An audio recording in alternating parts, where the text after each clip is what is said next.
those up there. Sorry? It's okay. Yeah, all good. Okay, we're going to resume the press conference. USA beating New Zealand tonight in their first game here at the FIBA Basketball World Cup in Manila, 99-72. Austin Reaves has joined us along with Steve Kerr, the coach. Austin, congratulations. Can you give us a comment, please, on the game? Obviously not the start we wanted. You know, we'll go back and watch film and learn from that. But our intensity and our physicality, you know, after that first 5 minutes was, you know, much better. But like I said, we'll go learn from this and, you know, move forward to Greece. Thank you, Austin. Coach Kerr? Yeah, it was a really good game for us to experience. New Zealand was great. You know, they came out and were very physical right away and took it to us. And we need to feel that because that's you know what these games are going to be like. But I love the way we responded, and we feel like over 40 minutes, you know, that we can you know, wear teams down. It's hard to play that way.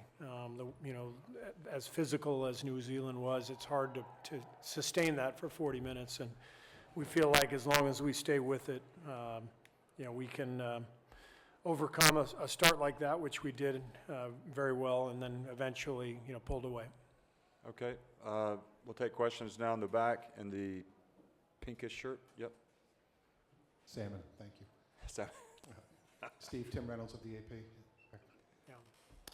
You've said a lot that you have 12 starters, but do you even look at bench points and getting 54 off the bench tonight, the way that second unit was just able to, you know, settle things down after that early spurt? How critical is it that, again, guys have accepted a role that they're just not used to playing all the time? Yeah, I mean, that's the message from day one, is that this is not the NBA. You know, this is FIBA. We're going to need all 12. It's going to be a different guy every night.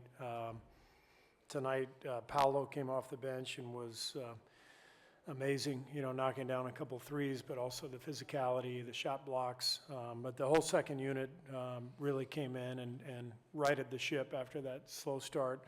But we feel good about that. Every game that we've had, you know, that whole group with Austin and Tyrese and you know, the ball movement, the change of pace that we have with that group, it's really fun to watch.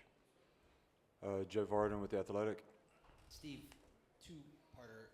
Do you consider making a lineup change at halftime? And then I want to know about the pregame. Just seemed like everything was off a little from the time you guys came out to the team picture to. I'm just wondering if that had anything to do with this slow start. I did not consider a lineup change at halftime. Yeah, this was sort of a typical first game.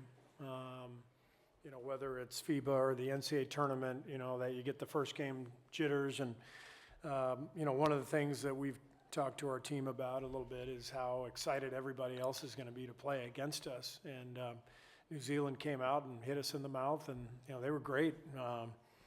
And that's good. That's good for us to feel.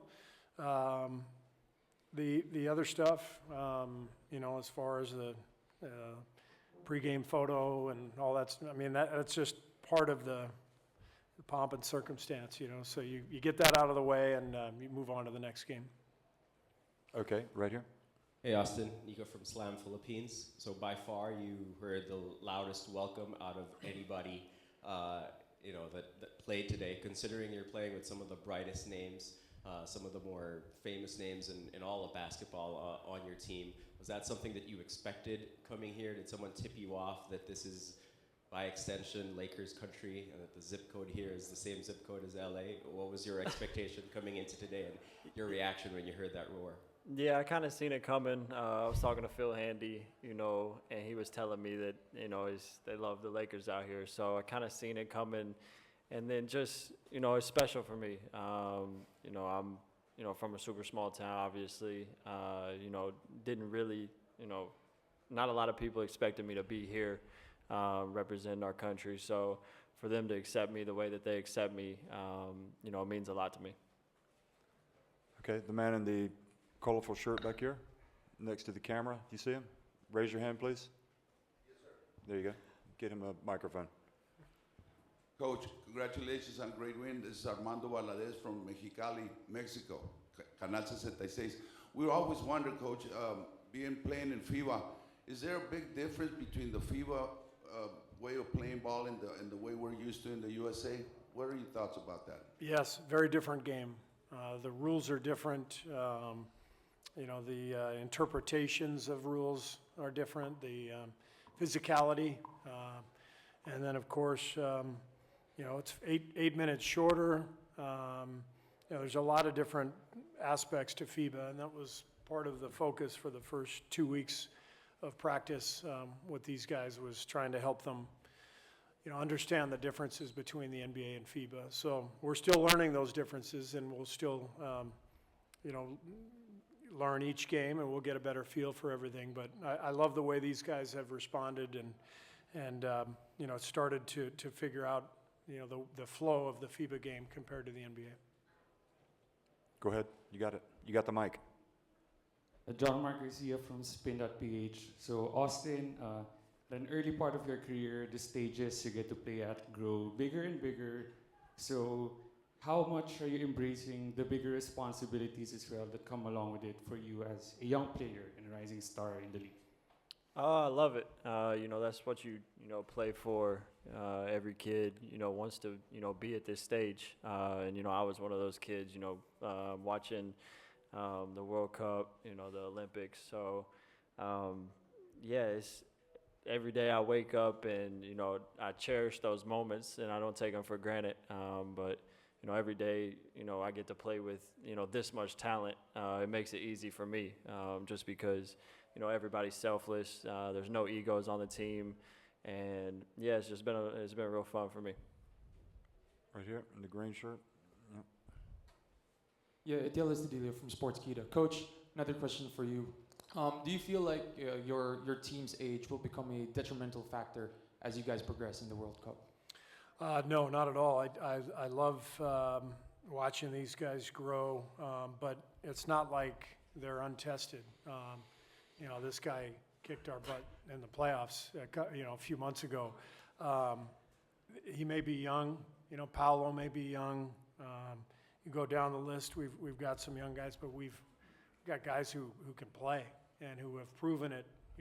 In the NBA playoffs, they're fearless. I love watching them play, and it's been an absolute joy to coach them, just because of their eagerness to play together and to be selfless and to compete. So it's really been a lot of fun to coach them, and I have great confidence in them. Jake Fisher with Yahoo Sports. Austin, you played in a lot of multi-guard lineups with the Lakers this season, but that third quarter when things broke open, it seemed like you and Tyrese playing off of each other in the open floor, you guys seem to have like a zippy synergy playing off one another. Is that something that you feel particularly next to him in those moments in those bench lineups? Yeah, I feel like that's kind of, how we've played this whole time since we started. That second unit, really, likes to, get outrun, and that starts on the defensive end. So the intensity's got to be super high on that end. And, once we have that, it kind of, makes the game easy because we're able to, play in transition. So, like I said, playing with these guys, it makes my life really easy because, you just got to play the game the right way because, like I said, the egos are non-existent. Okay, John.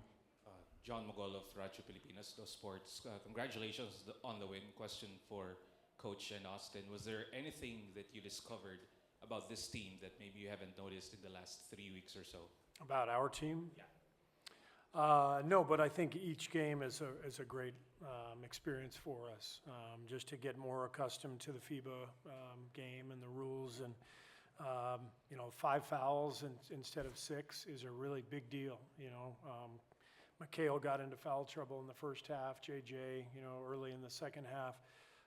So each game that we play, we kind of get a feeling for the differences in the game and what we're going to have to do, to be successful. Basically the same. Every day we get to, lace them up and play against other opponents. It's different from practice. Practices have been going really good, and we've learned to play with one another every day. But when you get in those game-like scenarios, that intensifies. Like you have to rely on one another. So that's really the main thing is, learning really how to play with one another. Okay. Coach Joe Virai from SB Nation. Coach, you guys seem comfortable switching your bigs out on the perimeter. Where am I looking? I'm sorry. Sorry, right here. Oh, yeah, okay. Hi, Coach. You guys seem comfortable switching your bigs out on the perimeter. We're having Paolo, having Jaren out there guarding quicker guards, and they've done a pretty good job. But in terms of having your guards switch out on the back line and with those mismatches and against more physical, bigger men, that wasn't much of a concern today, but are you concerned about better teams trying to exploit that? Well, that's always the the equation. As coaches, you have to factor in all these things when you decide what scheme to play, whether you're switching or dropping or whatever. You look at the opponent, you figure out what you need to do to win that game. Some things you live with, you kind of go into every game and figure out what are you willing to live with versus, non-negotiables. And we kind of base our defensive coverages on those thoughts. Okay, right there, from Poland. Coach Karol Siwa from Poland. Question about your coaching staff, yourself, Coach Spo, Coach Lou, one of the greatest coaches in the NBA right now. Can you take us through the process? How do you guys cooperate, coexist, and complement each other during practices, games, huddles, and timeouts? Yeah, I mean, these guys are amazing. To coach with Mark Few and Spo and Ty, all three of them immediately said yes when I called them, to ask them if they wanted to be on the staff. And it's pretty amazing for me to be able to lean on them, and to turn to one of them to run a drill or to talk to the team or to decide on a scheme or suggest a play.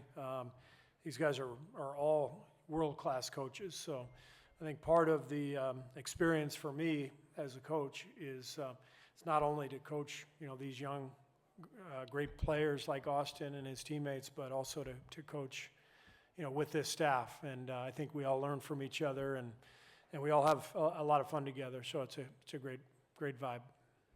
Okay, listen, thank you very much for coming. Thank you, guys. That's it.